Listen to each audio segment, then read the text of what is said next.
America की news agency Washington post cold drinks को लेकर दिल दहला देने वाली एक ऐसी रिपोर्ट पेश करती है।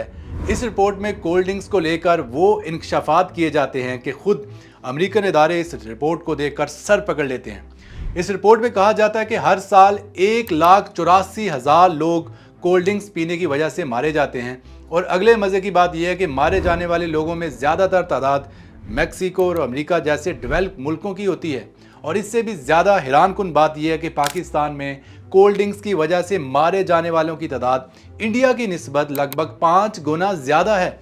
ऐसा क्या है कोल्ड ड्रिंक्स में जो इंसानों को आहिस्ता आहिस्ता एक ऐसी मौत की तरफ धकेल रहा है जो भयानक होने के साथ साथ तकलीफ दे भी है। अगर आप कोल्ड ड्रिंक्स को टॉयलेट क्लीनर कह दें तो मेरे ख्याल में ये ज़्यादा बेहतर और सूटेबल है। तो क्या हम घर आए मेहमानों को टॉयलेट क्लीनर पिला रहे हैं?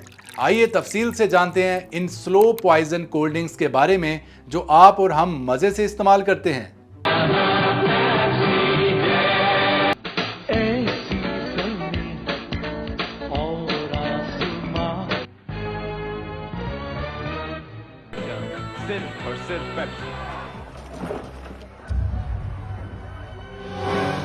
ये मेरी है।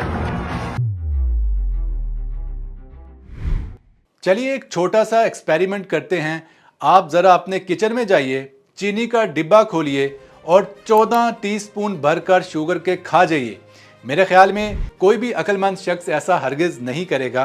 14 टीस्पून शुगर का सुनते ही हमें शुगर हो जाती है। चलिए हम आपके साथ थोड़ी सी रायत कर देते हैं। अगर आप 14 चम्मच शुगर नहीं खा सकते तो अपने फ्रिज में रखी हुई ½ लीटर कोक पी लें। शायद ये काम आप बखुशी कर लेंगे, पर शायद आपको ये जानकर हैरत का झटका लगेगा कि ½ लीटर कोक में भी 14 चम्मच शुगर के बराबर ही जो है वो शुगर मौजूद है।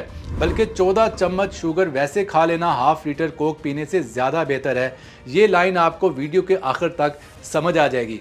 आप ज़रा इस टेबल को देखिए जिसमें दुनिया की हर फेमस कोल्ड ड्रिंक में कितनी शुगर होती है ये बताया गया है। यहाँ ये लिखा गया है कि कोका कोला के 600 ml में तकरीबन 16 चम्मच शुगर के होते हैं। इसी तरह 500 ml के हिसाब से ये तकरीबन 14 चम्मच बनते हैं। इंसान तो ये सोचकर ही कांप जाता है कि जब हम मूवी देखते हैं या दोस्तों के साथ चिल करते हैं या पार्टी करते हैं तो उस वक्त इन कोल्ड ड्रिंक्स का इस्तेमाल करते हुए हमें जाने अनजाने में शुगर की एक भारी मिकदार अपने खून में हम शामिल कर रहे होते हैं और हमें इस चीज़ का इदराक ही नहीं होता। अगर बात शुगर तक ही रुकी रहती तो चले ठीक था, मगर कोल्ड ड्रिंक्स में शुगर के साथ साथ कैंसर काज करने वाले केमिकल्स यानी कार्सिनोजेंस और सबसे ज़्यादा बढ़कर HFCS का जो एक कैले के मिलाप इसमें मौजूद है। आप इससे अपनी सेहत का बहुत ज़्यादा नुकसान कर रहे हैं। दोस्तों अब ये HFCS भला किस बला का नाम है? HFCS को हाई फ्रक्टोज कॉर्न सिरप भी कहा जाता है। अब जैसा कि हमने आपको कहा कि सॉफ्ट ड्रिंक्स के अंदर जी भरकर शुगर डाली जाती है, मगर ये शुगर वो नहीं होती जो हम रोज़मर्रा के कामों में इस्तेमाल करते हैं, जो हम डेली लाइफ में यूज़ करते हैं। इसे वाइट शुगर या सक्रूज भी कहा जाता है। अब ज़रा आपने ये पॉइंट ध्यान से सुनना है। सक्रूज यानी कि वाइट शुगर बहुत ज़्यादा एक्सपेंसिव होती है, मगर इसका इस्तेमाल भी बहुत ज़रूरी है। इसके बगैर कोल्ड ड्रिंक में मिठास आएगी ही नहीं।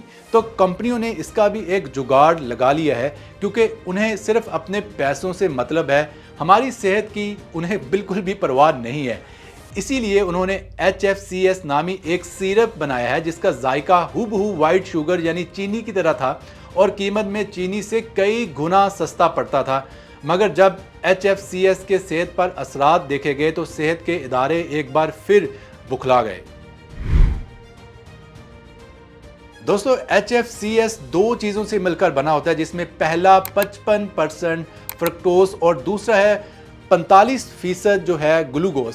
ग्लूकोज खून में हल होते ही शुगर लेवल को बढ़ा देती है, जिससे डायबिटीज़ और मोटापे जैसी बीमारियां जन्म लेती है। जबकि फ्रक्टोज मियाँ तो सीधे सीधे लीवर में जाकर स्टोर हो जाते हैं, जिसकी वजह से लीवर नॉन फंक्शनल हो जाता है।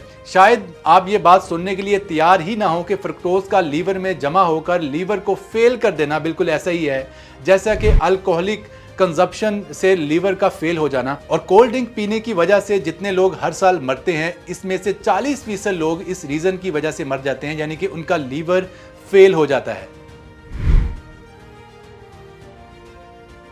दोस्तों किसी भी कोल्ड ड्रिंक की बोतल को घुमाइए और इसके पीछे लिखे गए इंग्रेडिएंट्स को एक एक करके पढ़ते जाइए। हर कोल्ड ड्रिंक का टेस्ट और कलर दूसरे से मुख्तलिफ होता है। टेस्ट के लिए या तो इनमें HFCS के अलावा एस्पार्टेम या सैकरिन जैसे केमिकल्स डाले जाते हैं। सैकरिन वही केमिकल है जिसे हम आम दुनिया में स्क्रीन कहते हैं, तो जो शुगर लेवल और मोटापे को मज़ीद इंक्रीज कर देते हैं। इसके अलावा कोल्ड ड्रिंक्स को मुख्तलिफ कलर देने के लिए कैरेमल कलर का इस्तेमाल किया जाता है। कैरेमल कलर कार्सिनोजेंस यानी कैंसर पैदा करने वाले केमिकल्स का गढ़ है, मतलब आप कलर के नाम पर कैंसर पी रहे होते हैं।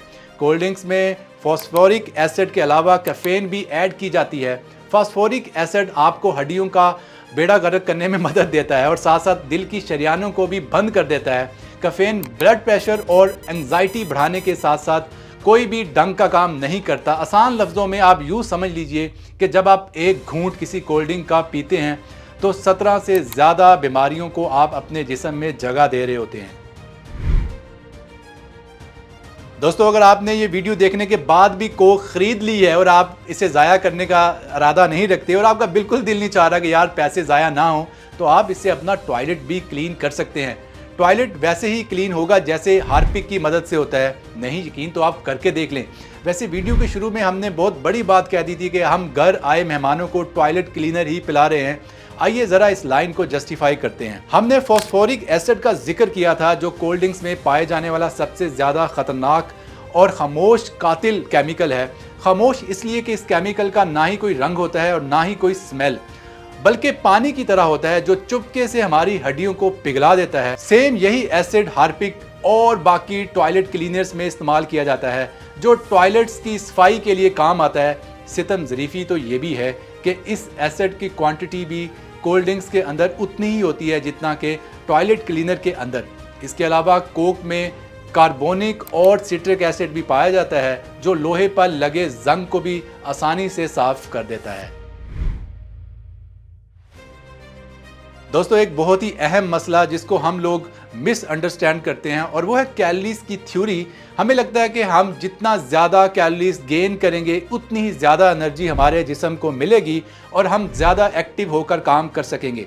ये बात किसी हद तक सच भी है, पर इसमें 2 पॉइंट्स को समझ लेना बहुत ज़रूरी है। पॉइंट नंबर 1, एक होती है इंस्टेंट एनर्जी और दूसरी होती है पैसिव एनर्जी। सबसे पहले बात करते हैं इंस्टेंट एनर्जी की। हम स्कूल लेवल से ये पढ़ते चले आ रहे हैं कि हमारी खुराक में 3 चीज़ें सबसे ज़्यादा अहम होती हैं, प्रोटीन, लिपिड्स और कार्बोहाइड्रेट्स। अब इन तीनों चीज़ों में जिस चीज़ की एनर्जी सबसे ज़्यादा होती है वो लिपिड है। यही वजह है कि हमारे जिस्म में जो सेल्स हैं इनकी सेल मेम्ब्रेन लिपिड की बनी होती है क्योंकि इसका जल्दी से डिज़ोल्व होना नामुमकिन होता है।